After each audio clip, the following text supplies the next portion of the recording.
Welcome in our channel education hub for all one. आप लोगों का फिर से बहुत बहुत हार्दिक अभिनंदन आपके अपने channel education hub for all one पे। तो आइए हम लोग आज अपना सेशन को स्टार्ट करते हैं। सेशन स्टार्ट करने से पहले जो भी छात्र छात्राएं नए हैं वो जल्द से जल्द सब्सक्राइब कर ले। सब्सक्राइब कर बेल आइकन पर प्रेस कर ऑल पे क्लिक करना ना भूलें ताकि कोई भी नोटिफिकेशन आप तक जल्द से जल्द मिल सके, जो भी वीडियो अपलोड हो आपको इन्फॉर्मेशन मिल जाए।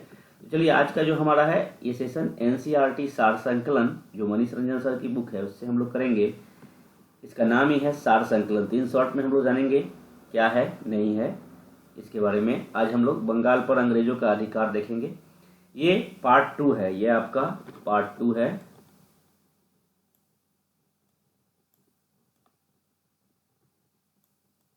पार्ट 2 क्योंकि बिहार सामान्य ज्ञान है उसका भी अपलोड होता है, ऑब्जेक्टिव है उसका भी हो रहा है, साथ में एनसीईआरटी सार संकलन, इसलिए थोड़ा सा विलम्ब हो जा रही है, लेकिन मैं सारे को करवाऊंगा, डोंट वरी। तो आइए, ये मॉडर्न हिस्ट्री का पार्ट 2 है। Okay, modern history part 2।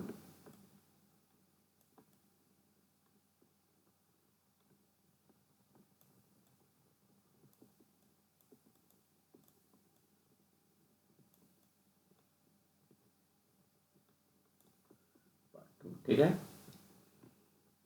ये बीपीएससी, सीडीपीओ, एसआई, यूपीएससी सभी के लिए इंपॉर्टेंट है।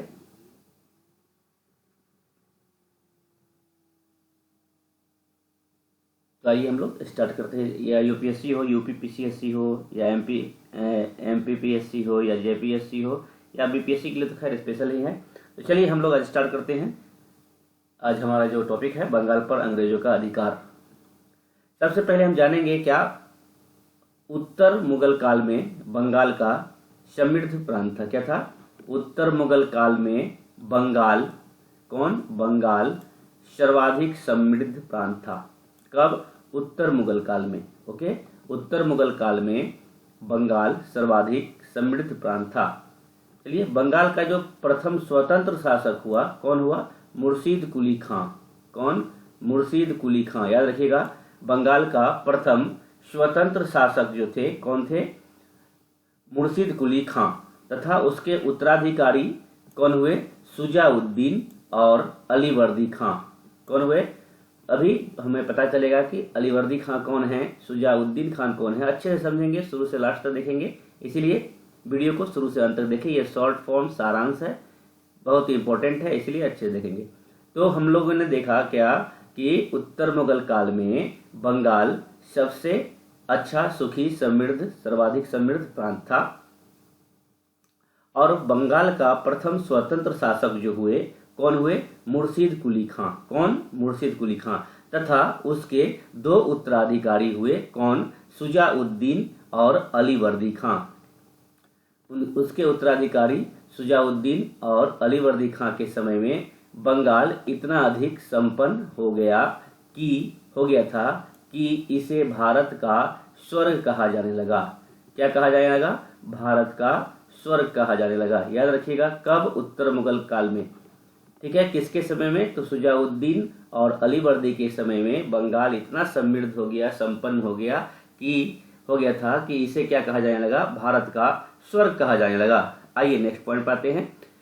अब अलीवर्दी खां ने यूरोपियों की तुलना किससे की? मधुमक्खियों से करते हुए कहा कि यदि उन्हें न छेड़ा जाए तो वे शहद देगी। क्या देगी? शहद देगी। यानी अलीवर्दी खां ने यूरोपियों, जो हम लोग पढ़े हैं एडवेंट ऑफ यूरोपियंस पढ़े थे ना, कि जैसे पुर्तगाल, डच, आपका अंग्रेज, फिर आपने देखा फ्रांसीस, फिर देखा आपने डेनिश। तो इस तरह से उन्होंने क्या कहा? अलीवर्दी खां ने कहा कि यूरोपियों का तुलना किससे किया? मधुमक्खियों से किया। जैसे कि मधुमक्खी का छत्ता अगर लगाता है, आप उसे अगर भगा देंगे तो उससे आपको शहद नहीं मिलेगी, उसी की तुलना की अलीवर्दी खां ने। यूरोपियों की तुलना किससे की? मधुमक्खियों से करते हुए कहा यदि उन्हें न छेड़ा जाए तो वे शहद देगी, और यदि छेड़ा जाए तो काट काट कर मार डालेगी। क्या कहा था अलीवर्दी खां ने मधुमक्खी से तुलना करते हुए? अगर उसे छेड़ा न जाए तो शहद देगी, और छेड़ दिया जाए तो काट काट कर मार डालेगी। ठीक है, नेक्स्ट है 10 अप्रैल 1756। 10 अप्रैल 1756 को सिराजुद्दौला बंगाल का नवाब बना। क्या बना? नवाब बना सिराजुद्दौला।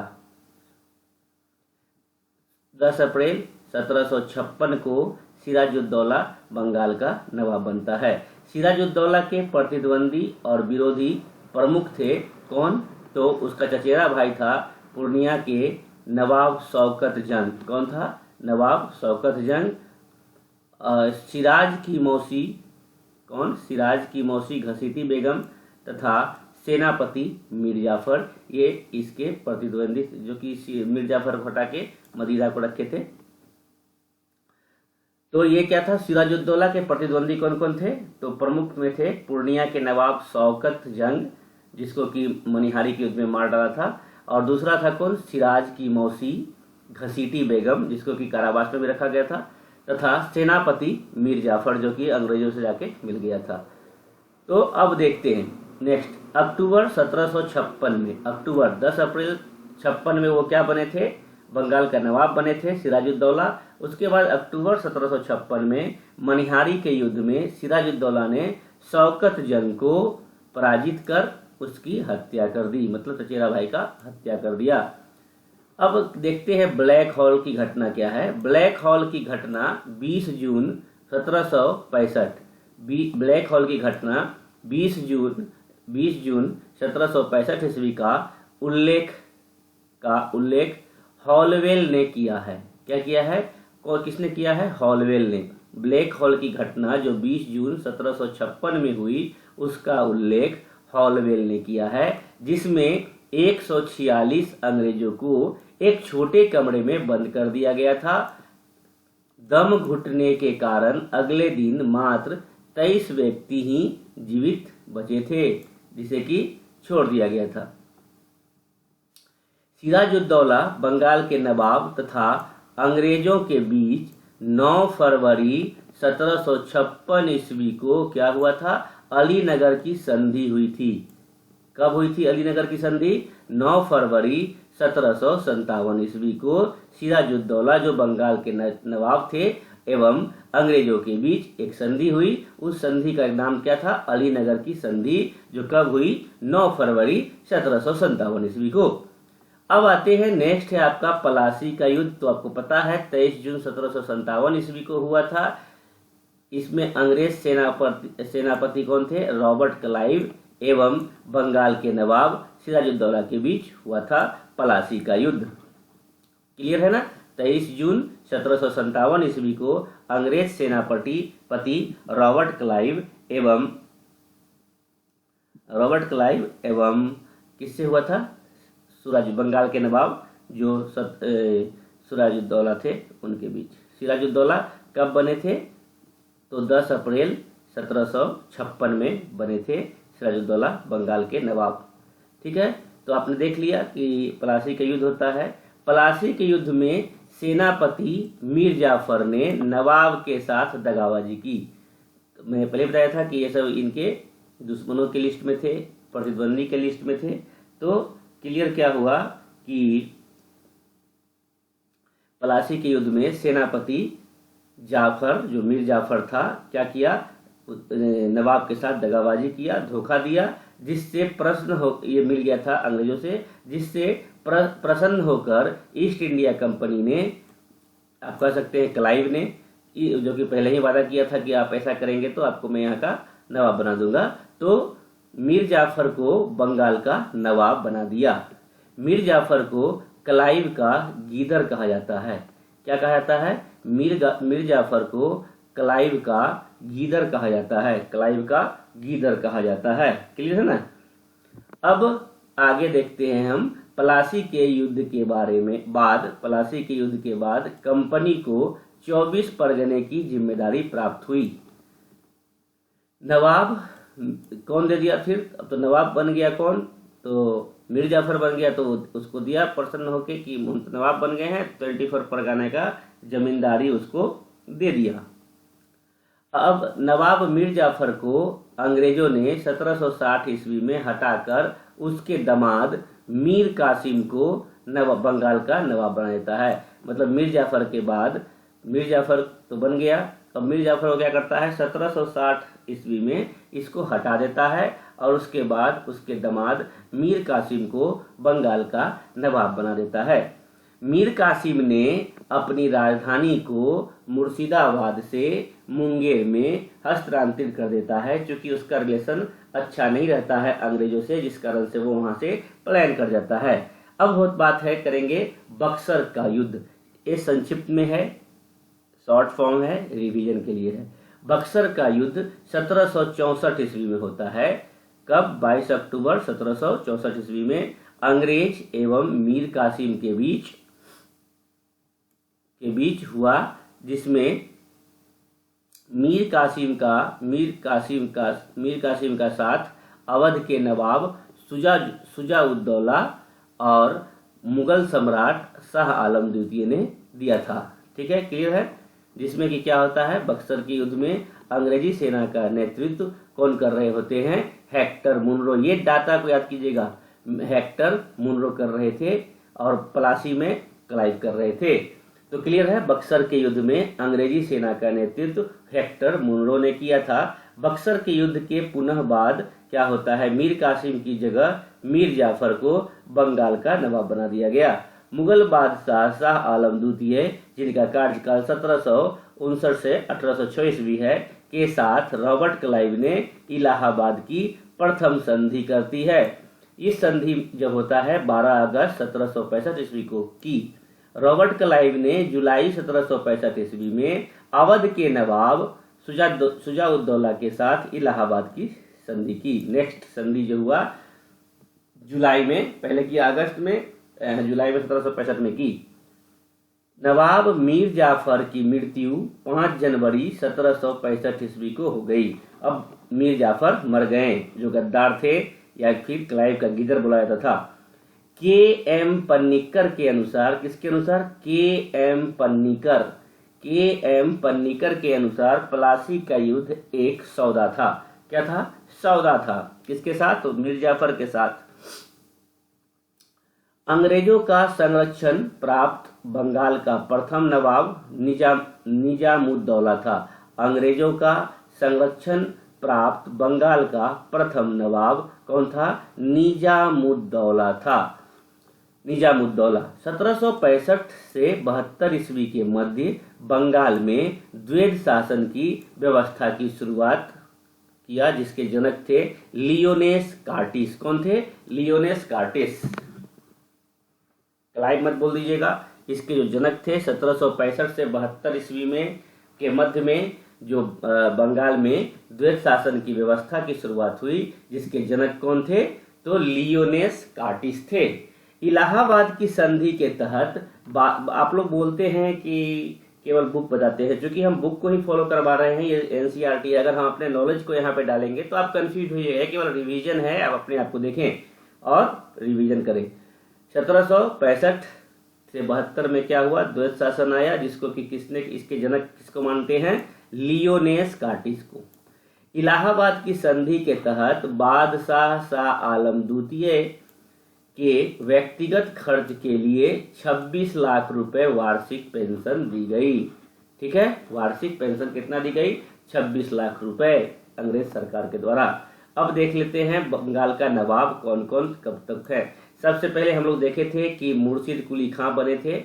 1713 से 27 तक इनका कार्यकाल था। आपने देखा था कि 2 इनका वो हुआ था उत्तराधिकारी, तो शुजाउद्दीन और सरफराज खां बीच में हो गए थे। उसके बाद अलीवर्दी खां आते हैं।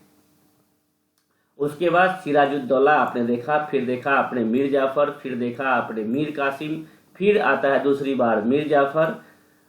तो आप देख लीजिएगा यहाँ पे 2 बार बनने वाला कौन है? तो मीर जाफर है। ठीक है, 2 बार।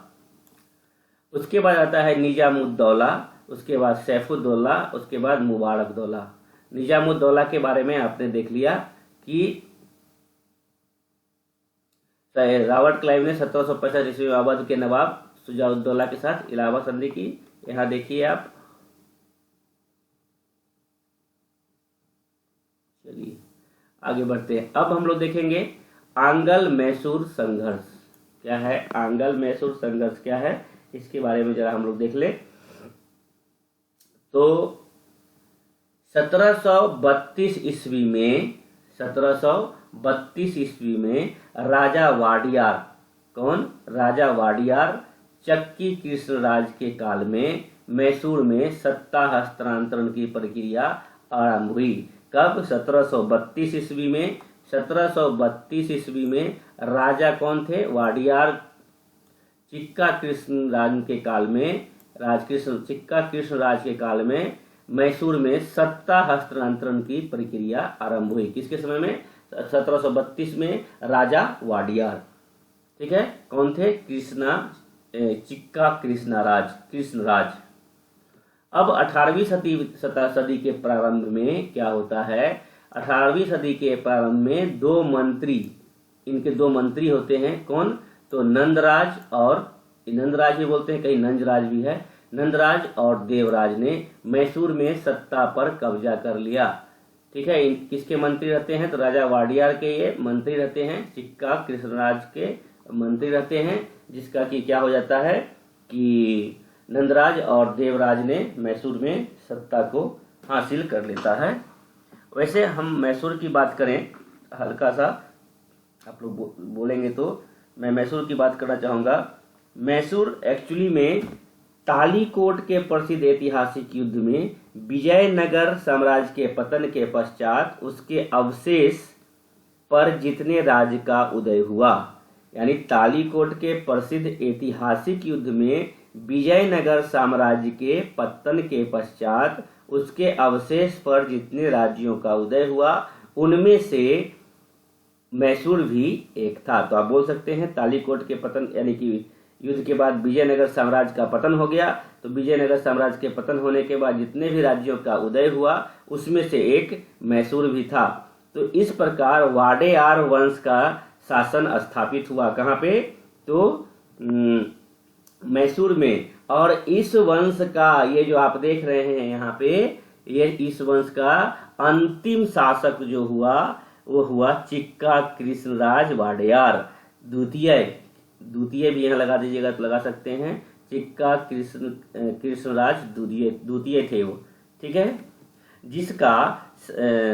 जिसका शासनकाल 1734 ईस्वी से 1766, 1732 यहाँ दिया है, कहीं कहीं 1734 भी दिया है, 1734 से 1766।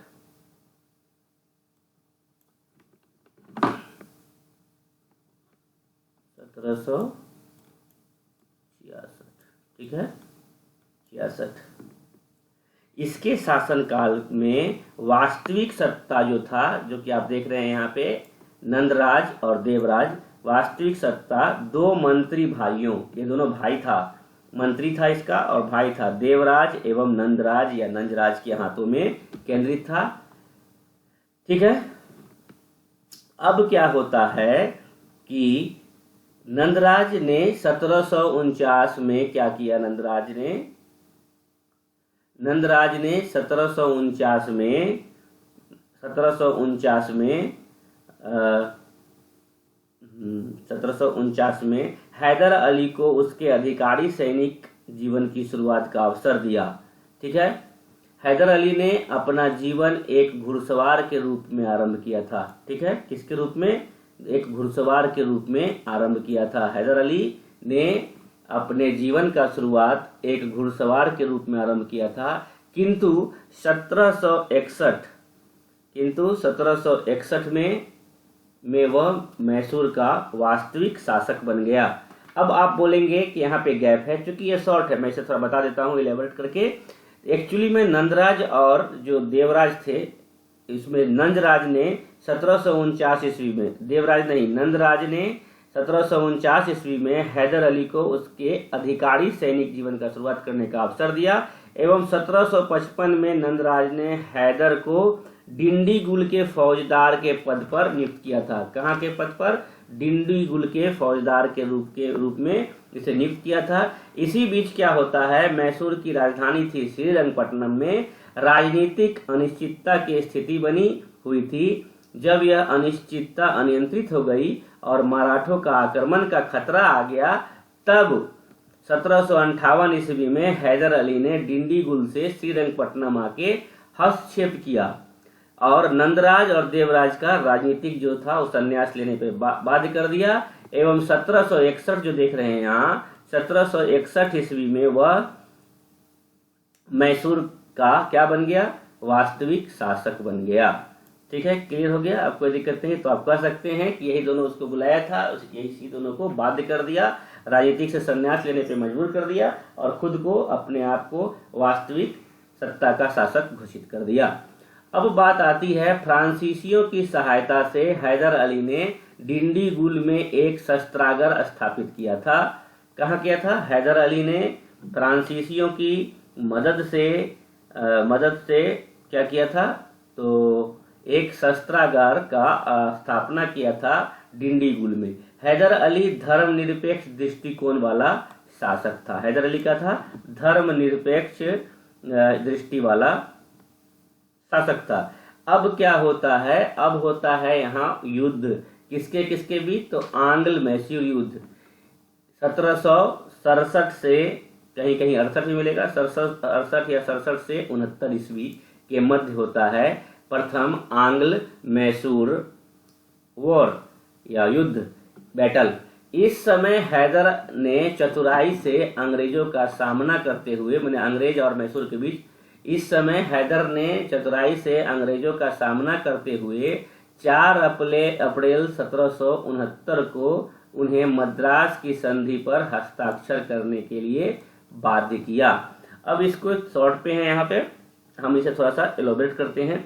बंगाल में अपनी सुगमता सफलता के पश्चात स्वाभाविक रूप से अंग्रेज, बंगाल में तो आगे बढ़ गया था, आप देख रहे थे, सब जगह जीत गया था। अब वो क्या चाह रहा था कि हम अपने क्षेत्र को बढ़ाएं।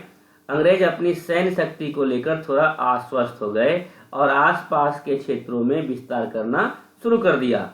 प्रथम आंग्ल मैसूर युद्ध अंग्रेजों की आक्रामक नीति का परिणाम था। उन्होंने हैदराबाद के निजाम जो थे 1766 के साथ संधि की और उसे अंग्रेजों को उत्तरी क्षेत्र जो था देने की लिए मान गया, जिसके बदले उन्होंने उसकी हैदर अली से सुरक्षा प्रदान करने के, यानी कि निजाम को बोला कि आप हमें संधि कर लीजिए, एक क्षेत्र दे दीजिए, उसके लिए मैं वादा करता हूं। अंग्रेजों ने बोला कि हैदर अली से मैं आपकी सुरक्षा करने का वचन दिया, वादा किया। 1766 ईस्वी में क्या होता है? हैदर अली और मराठा के आक्रमण का सामना कर रहा था। उसी समय अंग्रेजों ने हैदराबाद के निजाम को सामरिक सहायता दी और उसे मैसूर पर आक्रमण करने के लिए उकसाया। तब हैदर अली क्या करता है? हैदर अली को अंग्रेजों के इस दुर्भाग्यपूर्ण रवैये पर बहुत क्रोध आया और उसने अब पहले अंग्रेजों को ही पाठ पढ़ाने का निश्चय कर लिया। तो आपने देख लिया कि यही है प्रथम आंग्ल मैसूर, जो कि मद्रास की संधि होती है, उसके बाद दोनों में मिलन हो जाती है। एक्चुअली में ये संधि वास्तव में एक विराम संधि नहीं थी, आगे आप देखेंगे द्वितीय आंग्ल मैसूर युद्ध भी होती है।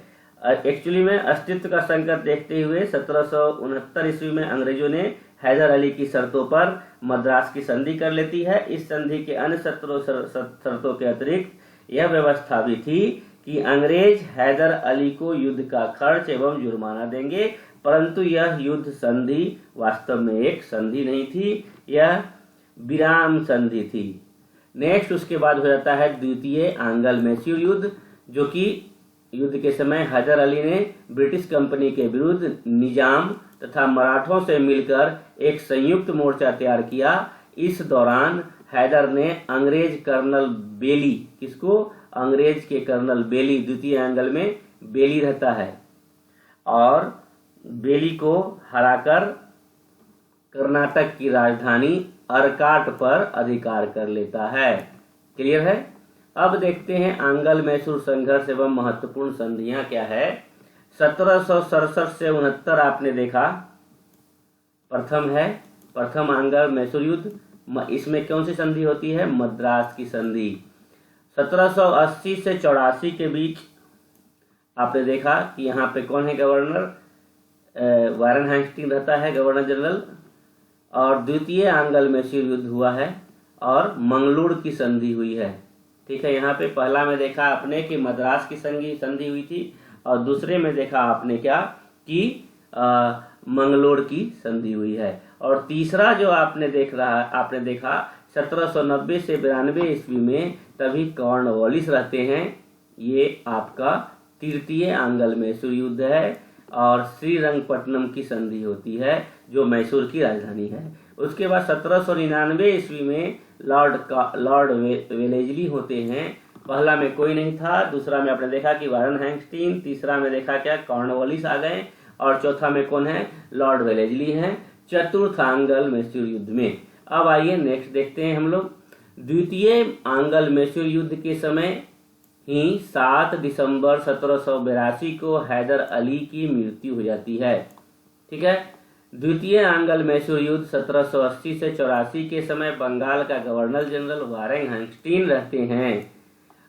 हैदर अली के बाद उसका पुत्र टीपू सुल्तान मैसूर का शासक बनता है। टीपू ने बादशाह की उपाधि धारण की। उसने 1796 में 9 सेना बोर्ड का गठन किया। आपसे कोई पूछेगा आंग्ल मैसूर के संघर्ष के मध्य में मैसूर में जो 9 सेना बोर्ड का जो गठन किया है वो किया है टीपू सुल्तान ने। कब किया है, 1796 में। टीपू प्रथम भारतीय शासक था जिसने अपनी प्रशासनिक व्यवस्था में पाश्चात्य प्रशासनिक व्यवस्था का मिश्रण किया था। टीपू सुल्तान भारतीय शासक का वो पहला शासक था, प्रथम शासक था जिसने अपनी प्रशासनिक व्यवस्था में पाश्चात्य प्रशासनिक व्यवस्था का मिश्रण किया। टीपू द्वारा जारी सिक्कों पर हिंदू देवी देवताओं के चित्र तथा हिंदू संवत की आकृतियां अंकित थी। तो यहाँ पे आपको क्लियर हो जाना चाहिए कि टीपू सुल्तान धर्म विरोधी नहीं था जैसा कि बताया जाए, लेकिन इनके बारे में बहुत अवधारणा भी है। तो टीपू द्वारा जारी जो सिक्का किया गया उस पर हिंदू देवी देवताओं के चित्र तथा हिंदू संवत की आकृतियां थी। टीपू सुल्तान ने 1787 ईस्वी में अपनी राजधानी को श्रीरंगपट्टनम में स्थापित की। साथ ही उसने फ्रांस एवं मैसूर की मैत्री का प्रतीक स्वतंत्रता एक वृक्ष लगाया था और फ्रांसीसी क्रांति से प्रभावित होकर इन्होंने जैकोबिन क्लब का गठन भी किया था और उसके सदस्य भी बने थे। सॉरी। टीपू ने 1796 ईस्वी में आधुनिक नौसेना खड़ी करने का कोशिश किया तथा जहाजों के नमूने स्वयं तैयार किए। टीपू ने मंगलोर, वाजिदाबाद, मोलिदाबाद में पोत बनाने के लिए घाट बनाए।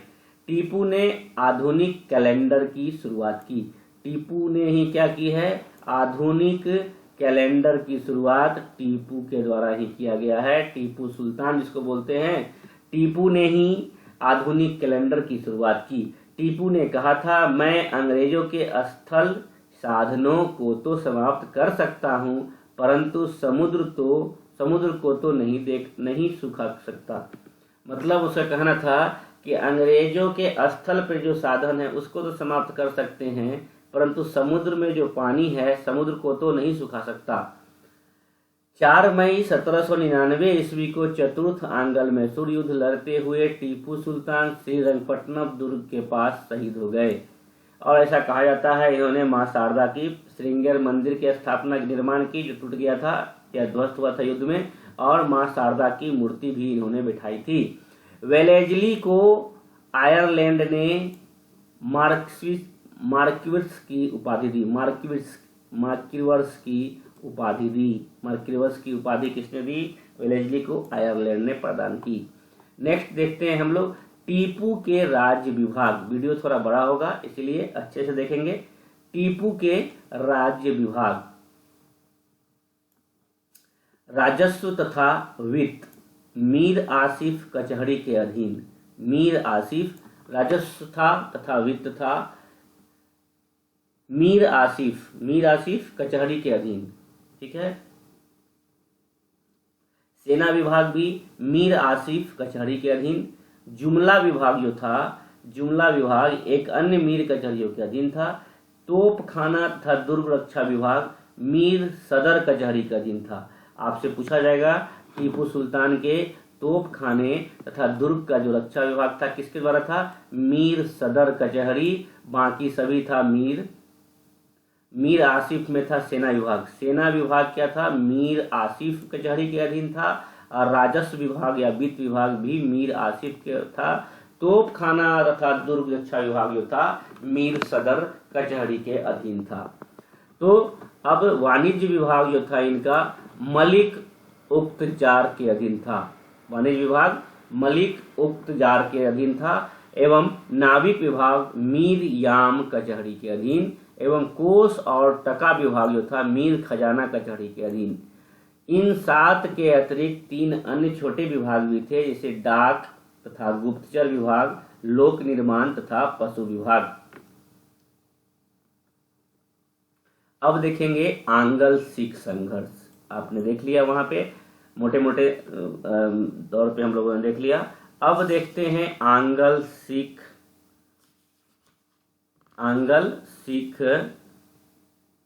संघर्ष। एक्चुअली में मराठा शक्ति का उदय एक छोटे भूमिया स्तर से उठकर बड़े शासक के रूप में पहुंचने वाली मराठा शक्ति ने दक्खनी राजनीति को एक नया आयाम दिया। किसको? दक्खनी राजनीति को एक नया आयाम दिया। इससे न केवल मुगल दक्कन संबंध प्रभावित हुए अपितु मुगलों की राजधानी भी प्रभावित हुई। गौरतलब है कि अंग्रेजी कंपनी के भारत में क्षेत्रीय विस्तार में भी मराठा शक्ति एक निर्णायक तत्व बनी रही।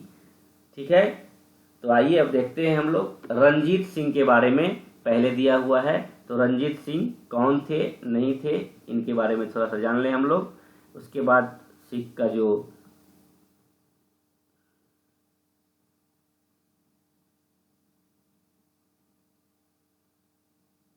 चलिए बाजीराव प्रथम के बारे में भी आपको जानना पड़ेगा।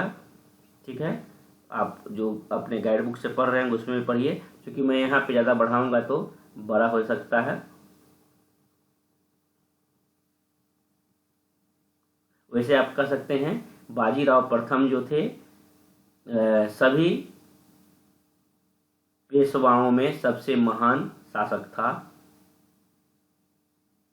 आइए, मिसल जो है अरबी भाषा का शब्द है। मिसल अरबी भाषा का शब्द है जिसका अर्थ होता है समान। समान याद रखेंगे, ये सभी पूछा जाता है। मिसल जो है अरबी भाषा का शब्द है। मिसल अरबी भाषा का शब्द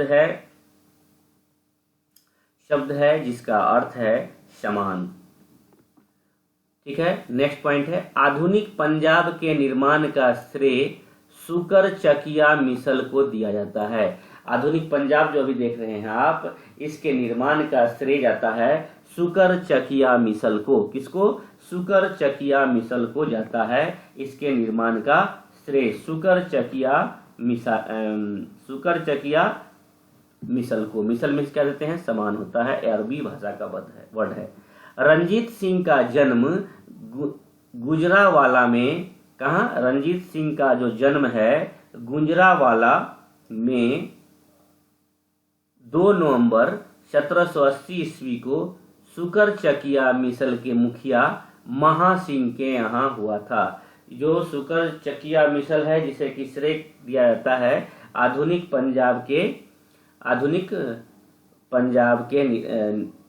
पंजाब का निर्माण का श्रेय सुकर चकिया मिसल को दिया जाता है। तो सुकर चकिया मिसल के जो मुखिया थे महासिंह थे। कौन थे? महासिंह के यहाँ हुआ था। इनके दादा थे चतर सिंह। कौन थे? दादा चतर सिंह थे रंजीत सिंह के दादा। 13 मिसल हुआ करता था तभी। 13 मिसलों में सुकर चकिया मिसल को प्रमुखता दिलवाई थी। रंजीत सिंह का राज्य 4 सूबों में बटा हुआ था। रंजीत सिंह का जो राज्य था 4 सूबों में बचा हुआ था। वो आप जानते हैं क्या है? पेशावर, कश्मीर, मुल्तान एवं लाहौर। पेशावर, कश्मीर, मुल्तान एवं लाहौर। रंजीत सिंह का 4 राज्य जो है 4 सूबों में बटा था। वो 4 सूबा कौन कौन सा है? पेशावर, कश्मीर, मुल्तान एवं लाहौर। रंजीत सिंह की सरकार को सरकार खालसा और अस्थाई सेना को फौजे आइन कहा जाता था। क्या कहा जाता था? फौजे आइन।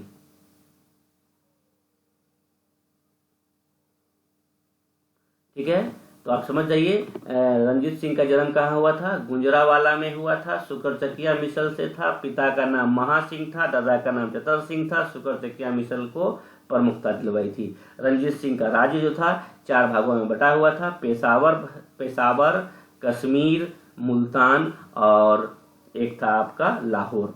ठीक है, रंजीत सिंह की सरकार को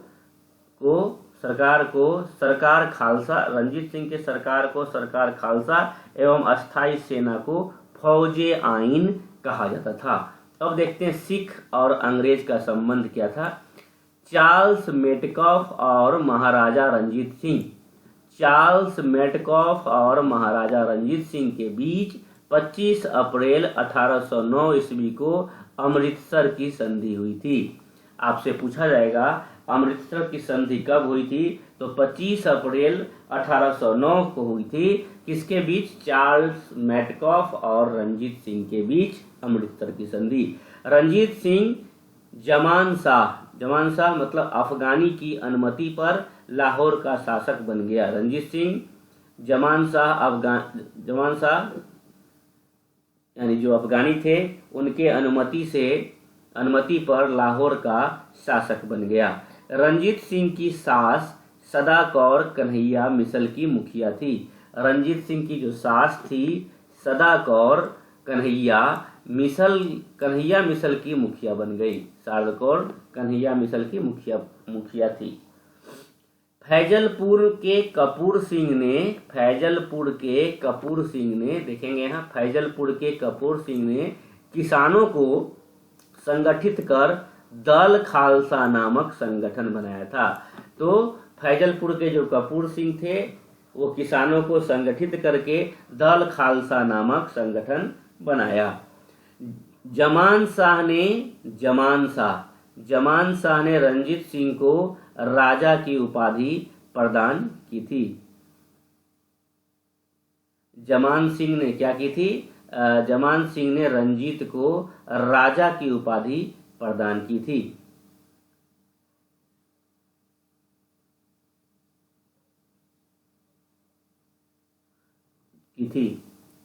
जमान शाह ने रंजीत सिंह को राजा की उपाधि प्रदान की थी। अच्छा, 1805 ईस्वी में रंजीत सिंह ने अमृतसर को जीत लिया। यहाँ से उसे प्रसिद्ध जमजम तोप मिली। अमृतसर को जो जीत लिया तो यहाँ से उसे क्या मिली? एक जमजम तोप मिली। जमजम तोप। मराठा यशवंत राव होलकर ने सिख सरदार रंजीत सिंह से सहायता याचना की, लेकिन सहायता नहीं दी गई। सरदार सिंह से मराठा यशवंत राव होलकर ने सिख सरदार रंजीत सिंह से सहायता की याचना की, लेकिन सहायता नहीं दी गई। रंजीत सिंह ने 13 जुलाई 1813 ईस्वी को हैदास में अफगानों को परास्त कर अटक पर अधिकार कर लिया। रंजीत सिंह ने पैदल सेना को एलार्क और वेंचुरा फ्रांसीसी के अधीन रखा। महाराजा रंजीत सिंह का विदेश मंत्री फकीर अजीजुद्दीन था। कौन था? फकीर अजीजुद्दीन महाराणा रंजीत सिंह का विदेश मंत्री था एवं वित्त मंत्री दीनानाथ था। कौन था? महाराजा रंजीत सिंह का वित्त मंत्री कौन था? दीनानाथ था। और विदेश मंत्री कौन था? फकीर अजीजुद्दीन। रंजीत सिंह के राज्य में किसानों से उपज का 1/3 भाग से 1/5 भाग तक कर लिया जाता था। आप जान जाएंगे रंजीत सिंह के समय में किसानों का उपज का 1/3 भाग से 1/3 से 1/5 तक कर लिया जाता था।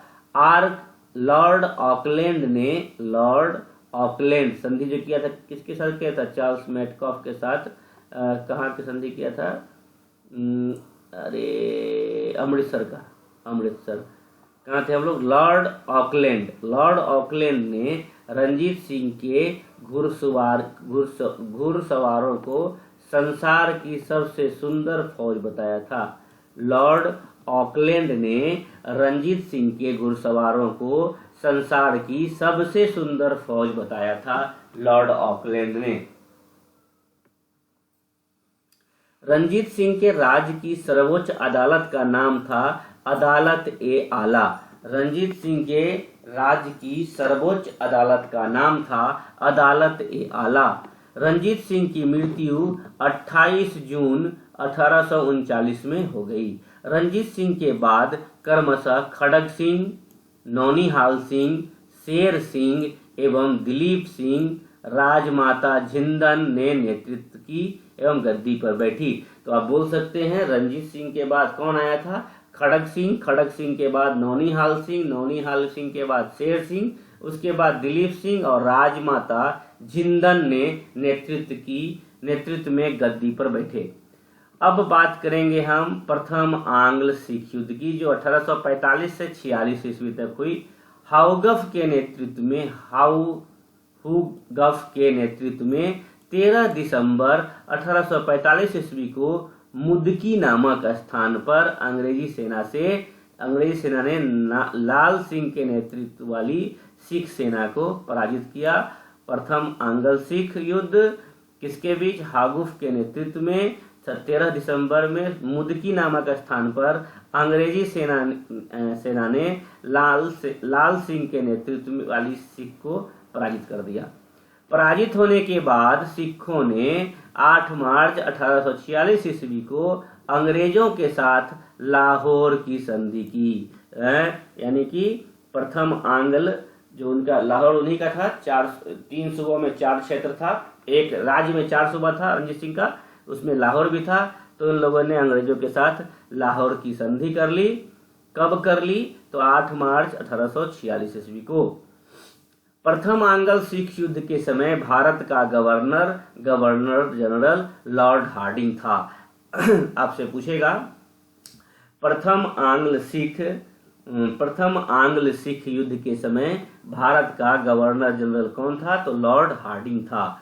भैरोवाल की संधि 22 दिसंबर 1846 ईस्वी को हुई। इस संधि के तहत राजा दिलीप सिंह के संरक्षण हेतु अंग्रेजी सेना का पंजाब में रहना स्वीकार कर लिया गया।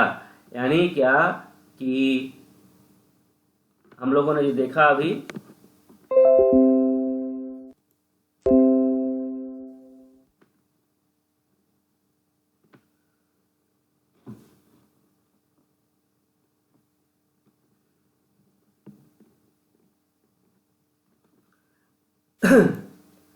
हम लोगों ने अभी देखा कि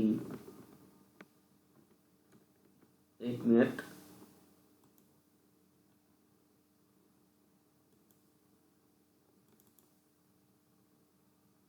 हम लोगों ने क्या देखा कि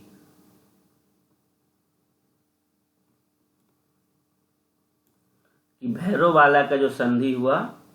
सबसे पहला समझ लीजिए कि प्रथम आंग्ल सिख युद्ध के समय भारत का गवर्नर जनरल कौन था? गवर्नर जनरल लॉर्ड हार्डिंग था। ठीक है, हार्डिंग था। भैरोवाला की संधि 22 दिसंबर 1846 ईस्वी को हुई। इस संधि के तहत राजा दिलीप सिंह के संरक्षण हेतु अंग्रेजी सेना का पंजाब में रहना स्वीकार कर लिया गया। मैंने भैरोवाला की संधि जो हुआ उसके तहत राजा दिलीप सिंह के संरक्षण हेतु अंग्रेजी सेना का पंजाब में रहना स्वीकार कर लिया गया। महारानी झिंदन को 20 अगस्त 1847 ईस्वी को राजा दिलीप सिंह से अलग कर 48,000 रुपए वार्षिक पेंशन देकर शेखपुरा भेज दिया गया। कहाँ भेज दिया गया? शेखपुरा। 48,000 रुपए वार्षिक पेंशन देकर उसको अलग कर दिया गया दिलीप सिंह से। द्वितीय आंग्ल सिख युद्ध 1848 से 49 में होती है। इस युद्ध के दौरान पहली लड़ाई चिलियानवाला की लड़ाई सिख नेता शेर सिंह एवं अंग्रेज कमांडर गफ के मध्य लड़ी गई। ठीक है, गफ के मध्य लड़ी गई। अब आइए, तृतीय आंग्ल सिख युद्ध के समय भारत का गवर्नर जनरल कौन था? लॉर्ड डलहौजी था।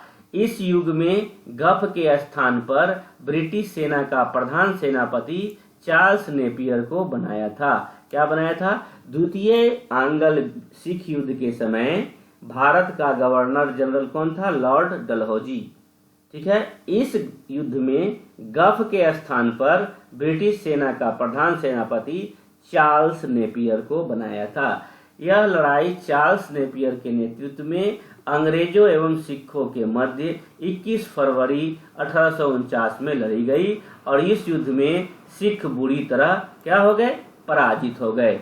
लॉर्ड डलहौजी 29 मार्च 1849 ईस्वी की घोषणा द्वारा संपूर्ण पंजाब का विलय अंग्रेजी राज्य में कर लिया गया। यानी लॉर्ड डलहौजी ने 29 मार्च 1849 ईस्वी को घोषणा कर दिया और संपूर्ण पंजाब का विलय अंग्रेजी राज्यों में कर लिया गया। महाराजा दिलीप सिंह को 50,000 पाउंड की वार्षिक पेंशन दे दी गई और उसे शिक्षा प्राप्त करने के लिए इंग्लैंड भेज दिया गया। राजा दिलीप सिंह को कहाँ भेज दिया गया? 50,000 पाउंड वार्षिक पेंशन देकर उसे इंग्लैंड भेज दिया गया शिक्षा प्राप्त करने के लिए। सिख राज्य का प्रसिद्ध हीरा कोहिनूर महारानी विक्टोरिया को भेज दिया गया। रंजीत सिंह को अफगान शासक शाह शुजा से वही प्रसिद्ध कोहिनूर हीरा प्राप्त हुआ था। रंजीत सिंह को मिला था वो अफगान शासक जो था शाह शुजा, वो इनको दिया था, जिसे नादिर शाह लाल किले से लूटकर लेकर चला गया, जिसे कि नादिर शाह लूटकर चला गया था पीकॉक थ्रोन में और ये डायमंड का हीरा। अब आइए सिख गुरु की चर्चा कर ले थोड़ा। गुरु नानक 1469 से 1539 ईस्वी तक रहे, ने सिख संप्रदाय की स्थापना की। आपसे पूछा जाएगा सिख संप्रदाय की स्थापना किसने की? तो गुरु नानक ने की। एवं गुरु नानक का जन्म 1469 ईस्वी को तलवंडी पाकिस्तान में हुआ। तभी पाकिस्तान और इंडिया क्या? तो गुरु नानक का जन्म 1469 ईस्वी को तलवंडी पाकिस्तान में हुआ। क्लियर है?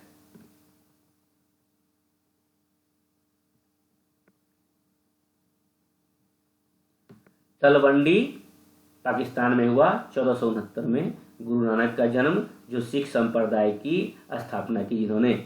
गुरु नानक को आध्यात्मिक ज्ञान कार्तिक पूर्णिमा को, कब?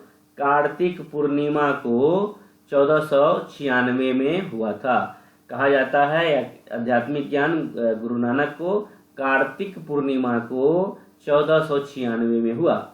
गुरु नानक ने गुरु का लंगर नामक निशुल्क सहभागी भोजनालय स्थापित किए थे।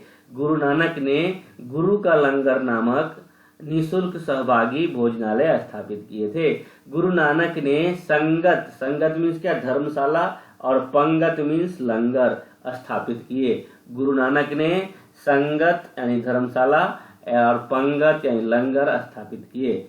1539 ईस्वी में करतारपुर में गुरु नानक की मृत्यु हो गई और तलवंडी पाकिस्तान में जन्म हुए थे।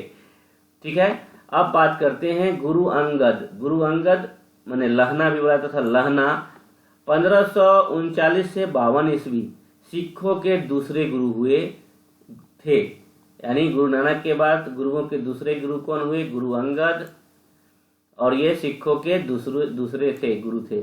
गुरु अंगद ने गुरुमुखी लिपि का आरंभ करवाया। गुरु अंगद ने ही गुरुमुखी लिपि का आरंभ करवाया। गुरु अंगद ने गुरुमुखी लिपि का आरंभ करवाया। गुरु अंगद ने लंगर व्यवस्था को अस्थायी रूप प्रदान की। वैसे तो गुरु नानक ने स्टार्ट किया था पंगत और संगत, लेकिन इसको अस्थायी रूप प्रदान किया था गुरु आनंद ने।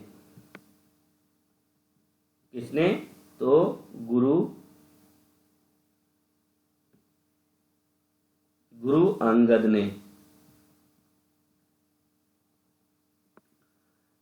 तो क्लियर हो गया। गुरु अंगद ने क्या शुरू किया था? गुरुमुखी लिपि का आरंभ किया था। गुरु अंगद ने लंगर व्यवस्था को अस्थायी रूप प्रदान किया था। गुरु अमरदास दैट मीन 1552 से 74 ईस्वी।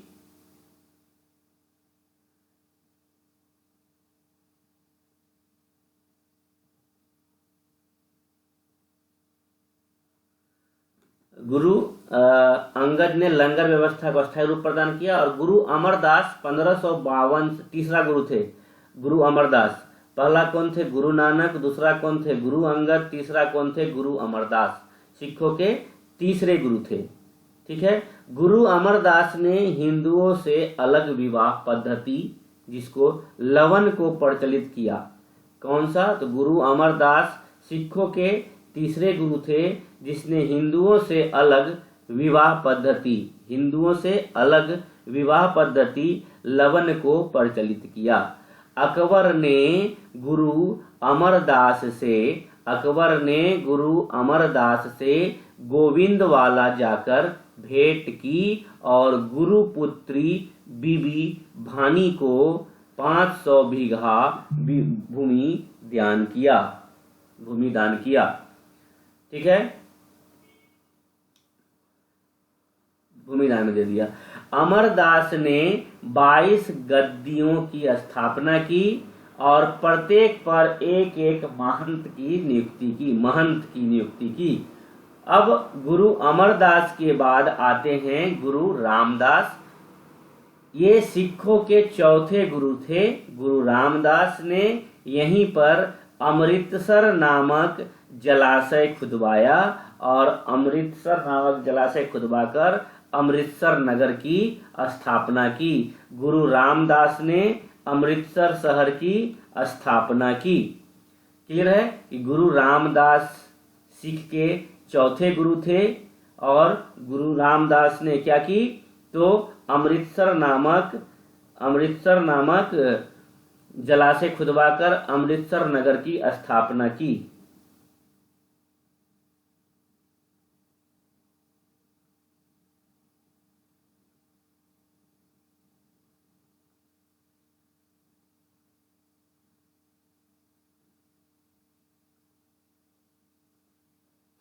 ठीक है।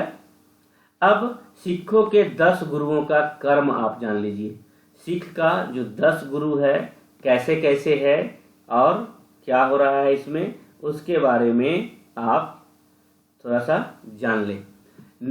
गुरु नानक जो हैं सिख धर्म के संस्थापक और संगतों की स्थापना, जो आपने आगे भी देखा। अंगद उदासी संप्रदाय की स्थापना। अमरदास पारिवारिक उपदेश दिया। मैंने नानक ने क्या किया? सिख धर्म के संस्थापक हैं और संगतों की स्थापना दी। अंगद ने उदासी संप्रदाय की स्थापना। आपसे पूछेगा उदासी संप्रदाय की स्थापना किसने की? तो आप क्या बताएंगे कि अंगद। और अमरदास ने पारिवारिक उपदेश दिया, अमरदास ने। और रामदास ने गुरुपद पैतृक बना। अर्जुन देव के कार्य थे तारन नगर की स्थापना। अर्जुन देव ने क्या किया था? तारन नगर की स्थापना। और हरगोविंद ने क्या किया था? शिष्यों से घोड़े और हथियार लेना प्रारंभ किया। हर राय दादा सिकोह की मदद की। हर राय ने क्या किया? दारा सिकोह की मदद की। ठीक है। एवं हरकिशन ने क्या किया? हरकिशन ने गद्दी के लिए भाई राम राय से विवाद किया। और तेग बहादुर ने क्या किया? जो सेकेंड लास्ट गुरु थे तेग बहादुर, बाकला द बाबा कहलाया। इसे क्या कहलाया? बाकला द बाबा तेग बहादुर। और अंतिम जो थे गोविंद सिंह, और पाहुल प्रथा की आरंभ उन्होंने ही की, पाहुल प्रथा। ठीक है, तो आपने यहां देख लिया, हम लोगों ने 4 गुरु के यहां देख लिया था। टोटल कितने गुरु हो गए? 10। ठीक है, 10 के बारे में इंपोर्टेंट कार्य को जान लिया। अब देखते हैं हम लोग गुरु अर्जुन देव सिखों के 5वें गुरु हुए। उन्होंने गुरु पद को पैतृक बनाया, जो हम लोगों ने देख लिया यहाँ पे। गुरु अर्जुन देव इन्होंने क्या किया था? एक काम किया था, तरन तारन नगर की स्थापना, और रामदास ने भी गुरु पद पैतृक बनाया था। अब देखते हैं हम लोग, लास्ट हैं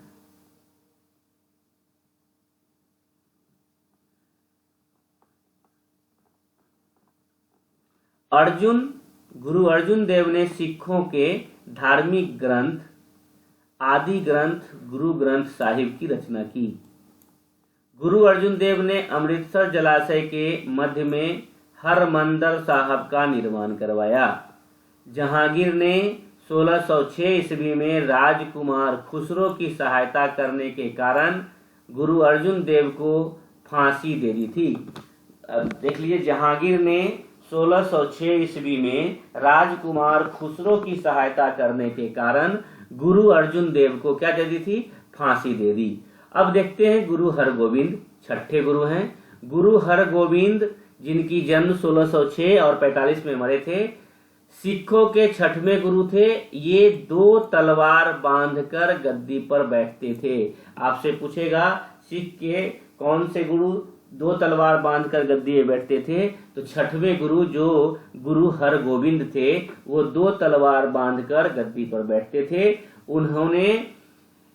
इन्होंने दरबार में नगारा बजाने की प्रथा को आरंभ की थी। गुरु हरगोविंद ने सिखों को सैन्य बल में बदल दिया तथा अकाल तख्त का निर्माण करवाया। गुरु हरगोविंद ने अमृतसर शहर की किलाबंदी करवाई। गुरु हरगोविंद ने अमृतसर शहर की किलाबंदी करवाई। गुरु हरराय सिखों के 7वें गुरु थे। गुरु हरराय ने शाहजहां के पुत्र दारा शिकोह की आशीर्वाद दिया था। दारा शिकोह कौन था? शाहजहां का पुत्र था दारा शिकोह, जिसको की आशीर्वाद दिया था। और जहांगीर ने राजकुमार खुसरो की सहायता करने के कारण अर्जुन देव को फांसी दे दी थी। अब आते हैं गुरु हरकिशन। गुरु हरकिशन सिखों के 8वें गुरु हुए। इनकी मृत्यु चेचक से हो गई। इन्हें दिल्ली जाकर गुरुपद के बारे में औरंगजेब को समझाना पड़ा था। इन्हें गुरु हरकिशन जो हैं वो दिल्ली जाकर गुरुपद के बारे में औरंगजेब को समझाना पड़ा था। गुरु तेग बहादुर सिखों के 9वें गुरु हैं। गुरु तेग बहादुर थे। इस्लाम स्वीकार नहीं करने के कारण औरंगजेब ने शीशगंज गुरुद्वारा दिल्ली के निकट इनकी हत्या करवा दी थी। औरंगजेब ने गुरु तेग बहादुर को, जहांगीर ने अर्जुन देव को फांसी दिलवा दिया। तेग बहादुर को औरंगजेब ने शीशगंज गुरुद्वारा दिल्ली के निकट इनकी हत्या करवा दी गई थी। अब देखते हैं हमारे 10वें गुरु जो हैं सिख के, कौन है? गुरु गोविंद सिंह। सिखों के 10वें एवं अंतिम गुरु। इनका जन्म 1666 ईस्वी में पटना में हुआ था। 1666 ईस्वी में पटना में हुआ था। गुरु गोविंद सिंह 10वें गुरु हैं सिखों के। गुरु गोविंद सिंह ने अपने को सच्चा बादशाह कहा। किसने कहा सच्चा बादशाह अपने को? तो गुरु गोविंद सिंह ने अपने को सच्चा बादशाह कहा। इन्होंने सिखों के लिए 5 ककार अर्थात केस, कंघा, कृपान, कच्छा और करा रखने की अनुमति दी और नाम के अंत में सिंह शब्द जोड़ने के लिए कहा। इन्होंने ही, जो गुरु गोविंद सिंह हैं, इन्होंने ही ककार यानी अर्थात केस माने केस को बांध के रखने का प्रथा ये गुरु गोविंद सिंह ने ही दिया है। केस, कंघा, कृपान और कच्छा और करा, करा जो पहनते हैं पंजाबी लोग, अब देखा है, सर पे केस रखते हैं। और नाम के अंत में सिंह शब्द जोड़ने के लिए कहा। ठीक है, अब देखते हैं, अब लास्ट में हम लोग, वीडियो आज का थोड़ा बड़ा हो गया। गुरु गोविंद सिंह का निवास स्थान कहाँ था? आनंदपुर साहिब। कहाँ? आनंदपुर साहिब था। एवं कार्यस्थली पाओता थी। क्या थी? पाओता। गुरु गोविंद सिंह ने खालसा पंथ की स्थापना 1699 में की। इनकी जन्म 1666 में पटना में हुई थी। गुरु गोविंद सिंह ने पाहुल प्रणाली की शुरुआत की। गुरु गोविंद सिंह ने किस प्रणाली की? तो पाहुल प्रणाली की शुरुआत की। ठीक है, गुरु गोविंद सिंह ने किस प्रणाली की शुरुआत की? पाहुल प्रणाली। पाहुल प्रणाली। तो थोड़ा सा मैं बता देता हूं, पाहुल प्रथा क्या थी, पाहुल प्रणाली क्या थी। पाहुल प्रणाली किसे बोलते हैं? सिख समुदाय को एकता सूत्र में बांधकर विचारों से सिखों के केस, कच्छा, करा, कृपान और कंघा 5 वस्तुओं को आवश्यक रूप से धारण करने का आदेश दिया। उन्होंने पाहुल प्रथा का भी शुभारंभ किया। पाहुल प्रथा जिसके अनुसार सभी सिख समूह में जात बंधन तोड़ने के उद्देश्य से एक ही कटोरे में प्रसाद ग्रहण करते थे। ठीक है, एक ही कटोरे में प्रसाद ग्रहण करने की प्रणाली है पाहुल प्रणाली। हरगोविंद सिंह ने सिखों के धार्मिक ग्रंथ आदि ग्रंथ को वर्तमान रूप दिया और कहा कि अब गुरुवाणी सिख संप्रदाय के गुरु का कार्य करेगी। नेक्स्ट है, सरहिंद के मुगल फौजदार वजीर खां, याद रखिए कौन? वजीर खां गुरु गोविंद सिंह के 2 पुत्र फतेह सिंह एवं 2 पुत्र था, फतेह सिंह और जोरावर सिंह को दीवार में चुनवा दिया। याद रखेंगे, सरहिंद के मुगल फौजदार वजीर खां ने गुरु गोविंद सिंह के 2 पुत्र फतेह सिंह और जोरावर सिंह को दीवार में चुनवा दिया। सन 1808 ईस्वी में नादेर नामक स्थान पर गुल खां नामक पठान ने गुरु गोविंद सिंह की हत्या कर दी। कहाँ पे? नादेर नामक स्थान पर गुल खां ने मारी थी।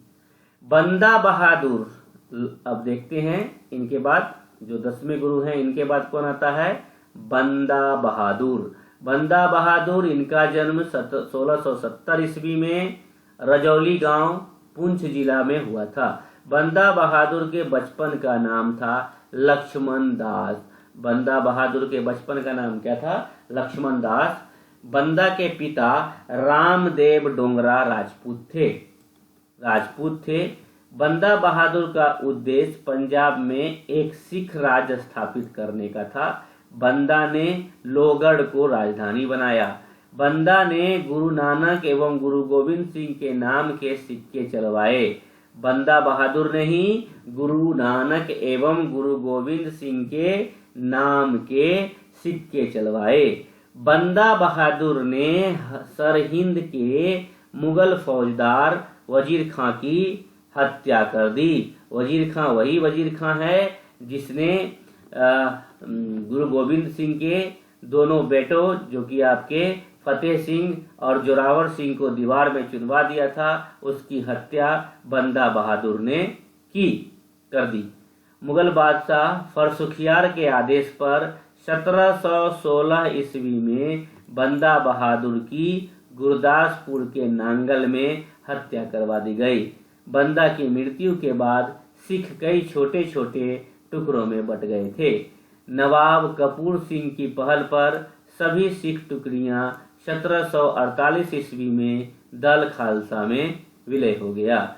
जस्सा सिंह अहलुवालिया ने दल खालसा का नेतृत्व किया, जिसे बाद में 12 दलों में विभाजित किया गया। इन्हें मिसल के नाम से जाना गया। मिसल के नाम से जाना गया।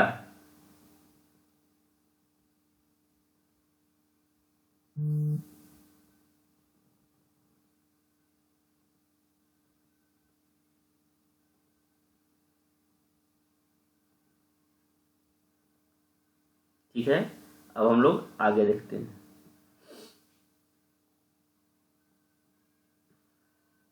तो ये काम अब खत्म हो गया हम लोगों का। जस्सा सिंह के बारे में भी हम लोगों ने जान लिया। अब नेक्स्ट क्लास में हम लोग देखेंगे अगले पार्ट को। ये आपका एनसीईआरटी सार संकलन जो मनीष सर की है उससे हम लोगों ने देखा। इसलिए